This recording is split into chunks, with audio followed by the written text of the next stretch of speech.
the thrill for me is when somebody, for the first time, we get them in a pool and they stand up and they look down and they go, oh my God, I'm not in my wheelchair anymore. We're a nonprofit that helps children, veterans, and others with disabilities build confidence, independence, and self-esteem, and we use zero gravity and scuba diving to do that. I tell people this isn't about scuba diving.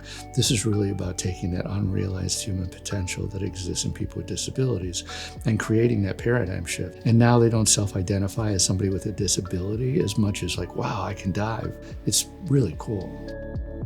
Post my injury, I definitely had to redefine myself, and in my process added being an adaptive diver to that, which is something I never thought that I could do. I didn't know how to swim, but once I actually got in the water, I was hooked.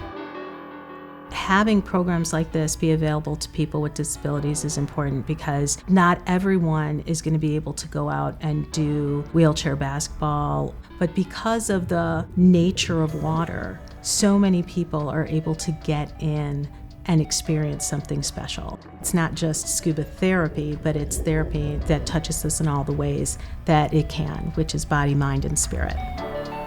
I've been a wheelchair user all my life. I was diagnosed with neuroblastoma of the spine when I was 8 months old. Getting into scuba diving, it's one of the only places in the world that I can go without my wheelchair. I can walk underwater, and it just made me hooked. And wanting to share my experiences, not only just people with disabilities, but everybody, because we're all in this big, beautiful life together.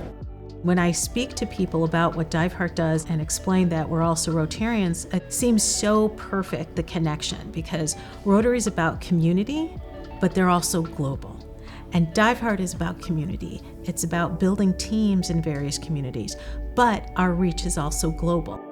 I want you to have tools when you begin this program, and Rotary is a big part of that because they help make the community up, right? And they help support these programs. You know, it's kind of like almost like a lifestyle change when you learn to scuba dive, because you could take that philosophy and tie it into everything else that you do. Well, if I can go ahead and I can scuba, I can do this, I can do that, I can do this. I mean, I have plenty of able-bodied friends that won't even go into the water. I kept telling myself when I was learning and getting certified, if you can handle blood clots, you can handle this. Nothing is as scary as blood clots in the brain. Like, you can do this. So yeah, just taking that leap and actually doing it. It's scary, but when you take the leap, you have the water to catch you.